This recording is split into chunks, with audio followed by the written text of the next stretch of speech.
We all remember where we were when Ken Griffey Jr. was traded to the Reds. Yeah, and sure, he had some injuries, but we won't focus on those. These are the best moments from Ken Griffey Jr. with the Cincinnati Reds. I'm Shotzi. Yes, so we start literally at the beginning, February 10, 2000. Griffey demanded a trade from the Seattle Mariners a couple months earlier, saying he would only go to 4 teams. The Reds were one of them. The Reds said they wouldn't trade Pokey Reese or Sean Casey in the deal, which is kind of an odd coupling. Either way, Griffey signed a 9-year deal with the Reds, which was estimated to be about half of his market value. The year before, the Mariners offered him over $30 million more. Anyway, the Mariners made it to the league championship the next 2 years. The Reds didn't. The Mariners had Ichiro and A-Rod. The Reds didn't. Now yes, April 3rd, 2000, opening day. Griffey takes the field officially as a Red for the first time. Yeah, there's Michael Tucker, offering a little levity with a joke for him. Tucker had 125 career home runs. I don't have a video of his best moments. Either way, here's Griffey tipping the cap. Now, all right, so Griffey's first home run, April 9, 2000. It was his first career home run as a Red, 7 games into the season. Came against Scott Downs. You remember him, right? Many forget the monster year Griff actually had in this season, mainly because the Reds didn't win 4 World Series this year. But he still had 40 dingers, 118 RBIs for a Reds team that finished, yes, a respectable 7 games over 500. Actually, it was 8 games over 500. They won 85 games. They also had Dante Bichette. August 20, 2001, it was home run number 454, and it came off Andy Benes, as Marty Brennaman used to say. You remember Andy, right? It was Griffey's 3rd career inside the park home run, believe it or not, and may or may not have been an inside deal with Jim Evans, who looked like an absolute idiot trying to field this play. Regardless, it was a rare bright spot and a horrible year for the Reds, where they won only 66 games. Now, exactly 1 month before Jr. would be traded, he served an 0-1 Matt Capps pitch to center field for home run number 603. It was Jr.'s 5th and final walk-off home run of his career, scoring pitcher Daryl Thompson for the Reds.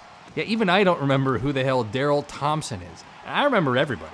I remember Elmer Descends, Aaron Harang. I remember Jose Acevedo.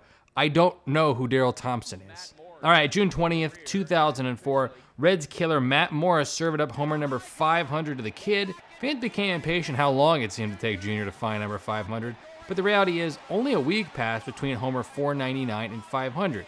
Maybe it was all planned, as June 20, 2004 was, yes, of course, Father's Day. Numbers 408 and 409 were special ones for Griff, particularly 409, as it came against lefty fireman Billy Wagner. Yeah, Griff turned around a 98-mile-per-hour 0-2 pitch and put it into the seats, rounding the bases for the 2nd time in as many innings, as the Reds won a topsy-turvy game between the Stros.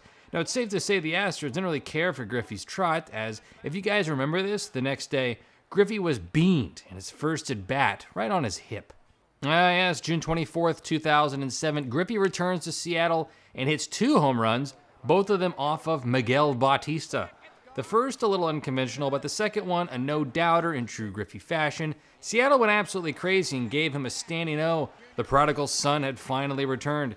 Griffey would actually really return to Seattle 2 years later, where he'd hit the last 19 home runs of his career, officially ending his career, yes, as a Mariner.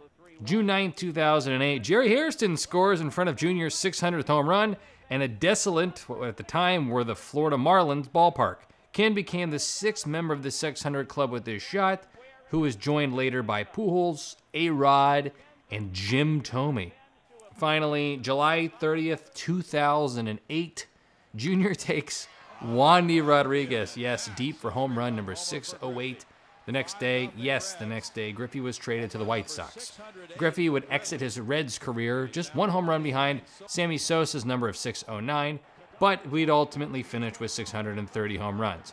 He'd play center and right field for the White Sox that year, where the Southsiders would lose in the American League Division Series to the Tampa Bay Devil Rays, led by Joe Madden, who's like a really, really cool guy. All right, well, that's it.